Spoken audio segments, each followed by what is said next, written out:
சங்கரா சங்கரா. இந்த ஆன்மீக தொடரிலே பணம் பணம் என்பது இன்றைய நாள் இந்த நாட்களில் தேவைப்படுகிறது அல்லவா? அந்த பணத்தை பெறுவதற்கு நாம் மகாலட்சுமி மந்திரத்தை இப்போ ஒரு இடம் சொல்லுவோமா? மகாலட்சுமி வித்மகே விஷ்ணுபத்தே தேமிகே தன்னோ லக்ஷ்மி பிரஜோதயாதே. உங்களுக்கு பணம் வரப்போயிரும், உங்களிடம் பணம் தங்கப் போயிரும். இதற்கு நீங்கள் என்ன செய்ய வேண்டும் என்பதை விளக்குவதுதான் உங்களுக்கு சில ஒரு கருத்தை கூறப்போகின்றேன். நம்முடைய வாழ்நாளிலே முழுதும் நமக்கு பணம் தேவைப்படுகிறது. இந்த பணம் வந்தபோதுதான் அதை சேமித்து வைக்காமல் நாம் அன்றாட வாழ்க்கையிலே வருகின்ற பணத்தை அப்பொழுது செலவழித்து விடுகிறோம். ஆகவே சேமிப்பு என்பது மிகவும் முக்கியம். இது காலத்தினுடைய கலந்த ஒரு நிலைப்பாடுதான். ஆற்றிலே தண்ணீரே வருவது போல பணம் வர வேண்டும். சிறு வாய்க்காலிலே தண்ணீர் போவது போல செலவு செய்ய வேண்டும்.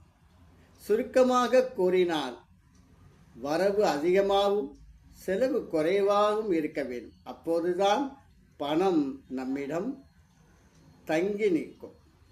அப்படி செய்யாத காலத்தில்தான் நாம் இந்த பணத்தை எவ்வாறு சேமிக்க வேண்டும் என்பது ஒவ்வொருடைய வாழ்க்கையிலும் நாம் யோசிக்க வேண்டியதுதான்.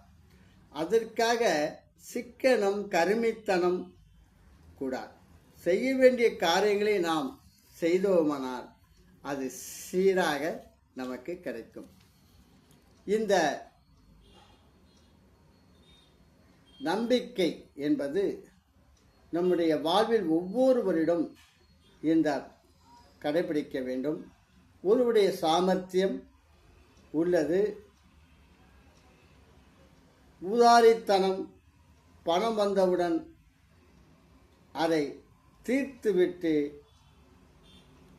மறுவேளை என்றிருந்தால் பணம் தங்குவது கடினம்தான். ஆகவே இன்றிலிருந்து நீங்கள் பணத்தை சேமிக்க வேண்டும். உறுதியாக நினையுங்கள், சேமிக்க ஆரம்பியுங்கள். பணம் உங்களிடம் வரும். கடன் வாங்குவதிலும் முன்னெச்சரிக்கையாக தேவை. நாம் கடன் வாங்கும்பொழுது நம்மளால் அந்த பணத்தை கட்ட முடியுமா என்று பல ஆராய்ந்து அவைகள் நாம் செய்தோமானால் நாம் சில சரதார்ந்த பேச்சுகளை நாம் அவரிடம் கேட்க முடியாது. ஆகவே சிலர் கடன் வாங்கி பலர் அவதிப்படுகிறார் இந்த உலகில். ஆகவே கூடிய மட்டும் நம்முடைய வாழ்க்கையில் எண்ணற்ற செயல்களை செய்வதற்கு பணம் தேவைப்படுகிறதான். அந்த பணத்தை நாம் எப்படி கொண்டு வருவதற்கு முயற்சி செய்ய வேண்டும். முயற்சியிலேயே எந்த காரியமும் நடைபெறாது. ஆகவே நேயர்களே, பணம் என்பது இந்த உலகத்தில் அவசியம். பணம் இருந்தால்தான் சுற்றத்தார்கள் எல்லோரும் நம்மளை மதிப்பார்கள். பணம் இருந்தால்தான் நம் குழந்தைகளை பள்ளிக்கூடங்களிலே படித்து பெரிய வேலைகளில் அவர்களை அமர்த்துவதற்கும் பணம் தேவைப்படுகிறது. அதே மாதிரி வாழ்வாதாரத்துக்கும் பணம் தேவைப்படுகிறது. ஆகவே இந்த பணத்தை வீட்டிலே தங்குவதற்கு ஒரு வழி சொல்கிறேன். பச்சை கற்பூரம், கிராம்பு, ஏலக்காய் இவைகள் ஒரு கண்ணாடி பேழையிலே வைத்து விடுங்கள். அதை ஒரு வாரத்துக்குறவை நீங்கள் அதை மாற்றிக்கொண்டே இருங்கள். ஈர்ப்புத்தன்மை என்பது பச்சை கற்பூரக்கூடு. ஏலக்காய் அந்த நுகர்வு அதனுடைய தன்மையை இன்னும் அதிகமாக இருக்கும். கிராம்பு என்பது துஷ்ட தேவதை விளக்கக்கூடியது கிராம்பு. ஆகவே இந்த மூன்றும் ஆக்கர்ஷண சக்தி கொண்டது. ஆகவே ஒவ்வொரு வீட்டிலும் நீங்கள் செய்வது என்னவென்றால், ஒரு கண்ணாடி பேழையிலே பச்சை கற்பூரம், கிராம்பு, ஏலக்காய் இவை வைத்து நீங்கள் ஒரு வாரத்துக்குறை மாற்றி மகாதேவிஸ்ய வித்மகே விஸ்வபத்தி திமி தன்னோ லக்ஷ்மி பிரஜோதியாது என்று சொல்லுங்கள். எல்லாம் நம்முடைய நோக்கமும் நம்முடைய முயற்சியும் இருந்தால் கண்டிப்பாக நாம் பணம் சம்பாதிக்கலாம். நேயர்களே, குறிப்பறிந்து உங்களுடைய வாழ்க்கையை நீங்கள் நிறைவு செய்யுங்கள். ஆகவே இந்த தருணம் நாம் உழைக்கும் ஒவ்வொரு அந்த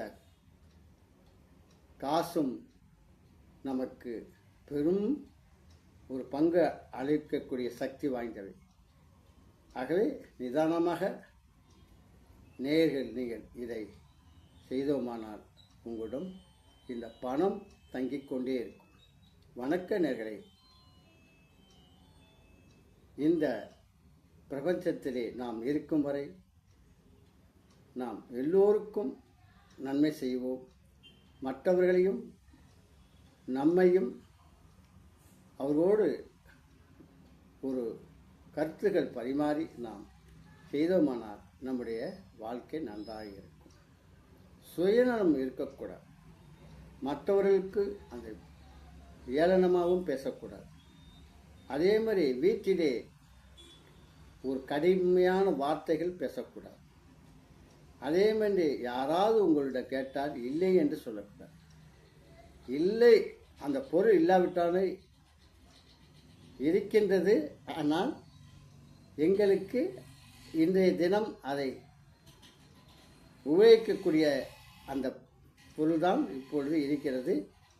இன்னும் 2 நாட்களில் உங்களுக்கு தேவையான பொருள் நாங்கள் கொடுக்கிறோம் என்று சொல்ல வேண்டும். ஆகவே நாம் இல்லை இல்லை என்று சொல்லாதீர்கள். அன்போடு பழகுங்கள். விலங்குகளிடம் அன்பு நேசியுங்கள். அவர்களுக்கும் ஆகாரம் கொடுங்கள்.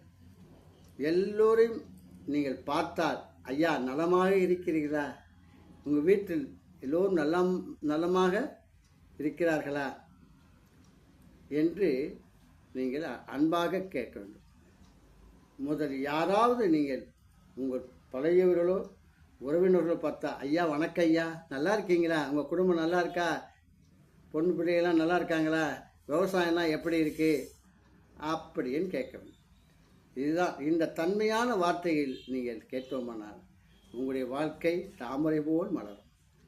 எல்லா புகழுமே இறைவனுக்கே. வணக்கம்.